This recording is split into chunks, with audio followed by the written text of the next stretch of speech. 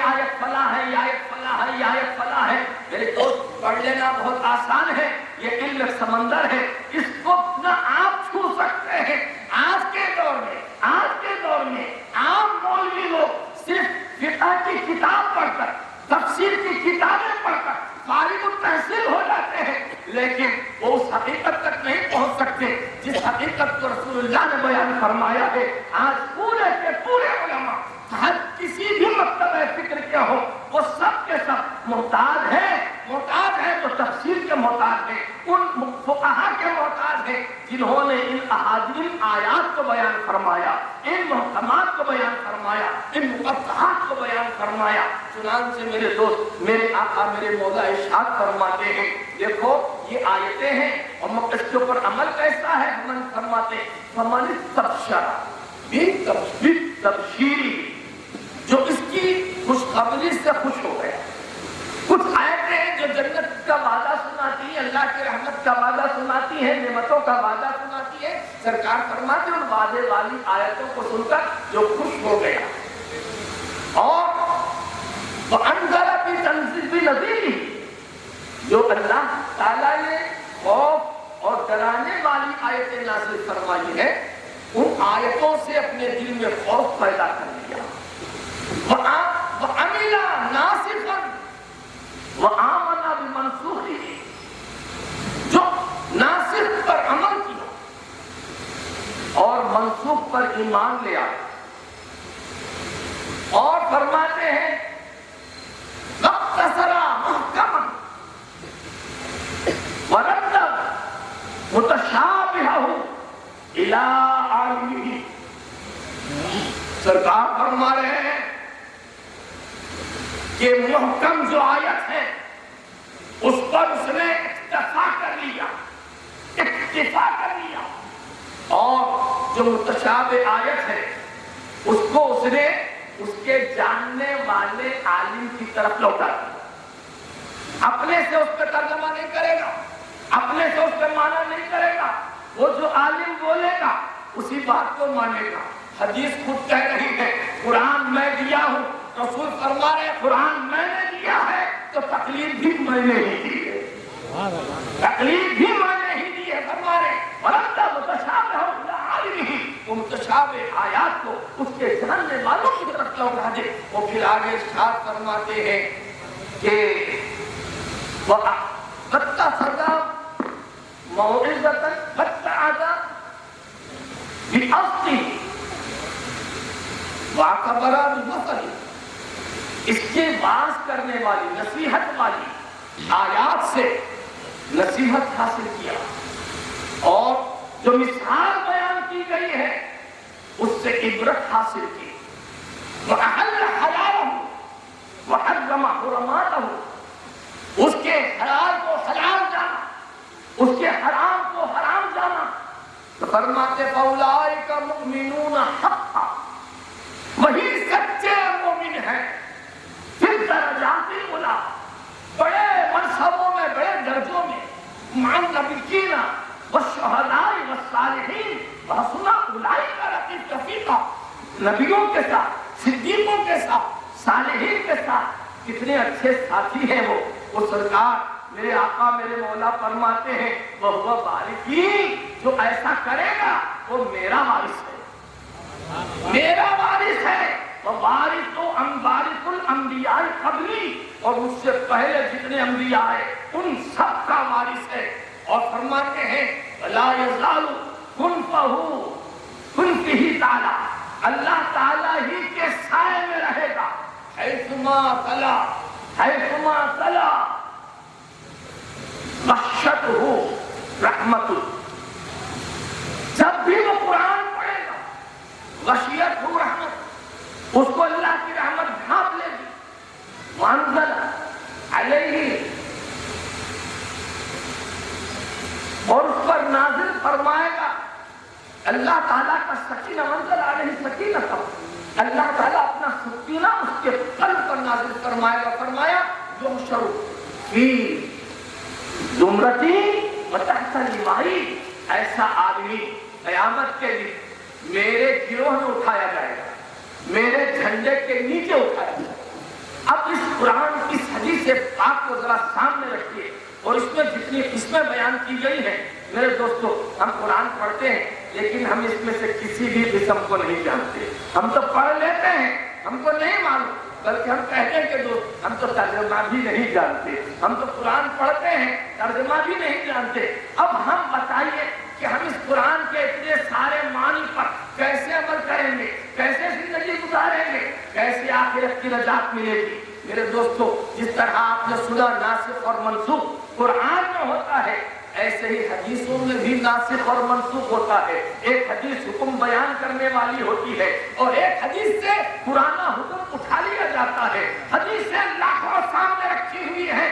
کون کہہ سکتا ہے کہ اس حدیث سے حکم باقی ہے، اس حدیث کا حکم اٹھا لیا گیا ہے؟ کوئی جاننے والا آج ہمارے درمیان اگر ہے تو دیکھنے کو دور دور تک نہیں ملتا. اگر کوئی پوچھے کسی عالم سے تو وہ عالم صاحب یہی کہیں گے، کوئی کتاب اٹھا کر دیکھیں گے تو بتائیں گے، کوئی کتاب اٹھا کر دیکھیں گے تو تفسیر سنائیں گے. میں کہتا ہوں اب گویا کہ آج کے زمانے میں اس قرآن اس حدیث کے بارے میں کہ وہ ناسخ ہے کہ منسوخ ہے، محتاج ہے اپنے ما سبق علماء کے. ہر ایک محتاج ہے اپنے ما سبق علماء کا. گویا کہ ہم ان کے بولنے پر بول رہے ہیں، ان کے بتانے پر ہم بتا رہے ہیں. اس کا مطلب یہ ہوا کیسے ہی ہے آپ مجھ سے سن رہے ہیں، اس کا مطلب یہی ہوا کہ آپ کہہ رہے ہیں کہ جعفر العابدین تو نے صحیح کہا. میں کس کو صحیح کہہ رہا ہوں؟ میں اپنے استاد کو کہہ رہا ہوں کہ تو نے صحیح کہا. میں اپنے استاد کو کہہ رہے کہ تم نے صحیح کہا. وہ اپنے استاد کو کہہ رہے تم نے صحیح کہا، تم نے صحیح کہا. ہم دلیل کی طرف نہیں جا رہے ہیں، ہم قرآن کھول کر نہیں دیکھ رہے ہیں. مجھ سے پوچھنے والا اس کو میں نے بتا دیا، اس نے میری بات کو مان لیا، میں نے سامنے والے کی بات کو مان لیا، ہر سامنے والا اپنے سامنے والے کی بات کو مان لیا. اب یہ سلسلہ جب چلتا ہے، آخری سلسلہ جا کر جڑتا ہے تو وہ کسی صحابی سے ملتا ہے اور صحابی سے ہو کر نبی کو جاتا ہے. اب آپ نے گویا میں ہماری کسی کی بات سن لی اور اس پر عمل کر لیا. یہ بولیے کہ آج کی جس جماعت سے ہمارا پالا پڑا ہوا ہے، جسے ہم اہل حدیث کہتے ہیں اور ان کو ناز ہے اپنے آپ پر حدیث دانی کر، گویا ہر آدمی اپنی جگہ حدیث پڑھنا چاہیے. اگر سبھی حدیث پڑھنے والے ہوتے جو سب کے سب محدث ہوتے، اور اللہ نے یہ تکلیف نہیں دی. اگر ایسا ہوتا تو سب کے سب دارالعلوم بھرے رہتے، مگر دارالعلوم آج کل ہمارے علاقے تلنگانہ کے خالی رہتے. اس میں پڑھتے ہیں بہار بنگال کے بچے، یو پی مدھیہ پردیش کے بچے یا پھر کسی دوسرے اسٹیٹ کے بچے. ہمارے گھر کے بچے پڑھیں گے مگر کیا پڑھیں گے؟ وہ انگلش میڈیم پڑھیں گے، وہ انجینئرنگ کے لیے جائیں گے، وہ ڈاکٹریٹ کے لیے جائیں گے، وہ LLB کے لیے جائیں گے. اور جب نماز جنازہ ہمارے ابا کی ہوگی تو ہمارے ابا کی جنازے کی نماز کوئی بہار سے آنے والا مولوی پڑھائے گا. یہ ہمارا رونا ہے آج کا، ہمارے تلنگانے بھر کا یہی رونا ہے کہ ہم لوگ اپنے بچوں کو قرآن پڑھنے یا پڑھانے کی طرف مائل نہیں کرتے. دوستو آج کا زمانہ ہم دیکھ رہے ہیں، اس سے پہلے کے زمانہ بھی تقریباً ایسے ہی قریب قریب ہو کر گزرا ہے. وہ آج کے زمانے کے جس جماعت سے ہمارا پالا پڑا ہوا ہے وہ کہہ رہا ہے کہ آپ حدیث یاد کریں، آپ حدیث پر چلیں. مطلب آپ حدیث خود ڈھونڈیں، آپ خود حدیث ڈھونڈیں اور آپ خود قرآن کی آیت ڈھونڈیں. ایمان کی ضرورت نہیں ہے، آپ اپنے سے ڈھونڈ کر چلیے. میں نے کہا بھائی ایک عام آدمی بنڈی دھکیلتا ہے، صبح سے شام تک مسلمان جو ہار ہے، جو کام کرتا ہے، مسلمان ہے، جو فیکٹری میں کام کر رہا ہے، میکینک کے کام کر رہا ہے، وہ کسی طرح کماتا ہے، اس کا گھر چلتا ہے. اگر وہ نماز پڑھنے کے لیے، حدیث پڑھنے کے لیے بیٹھ جائے، حدیث ڈھونڈنے کے لیے بیٹھ جائے، قرآن ڈھونڈنے کے لیے بیٹھ جائے، آیات ڈھونڈنے کے لیے بیٹھ جائے، تو بتائیے یہ کام کون کرے گا؟ اس کے بچے کو کون پالے گا؟ اس کا گھر کیسے چلے گا؟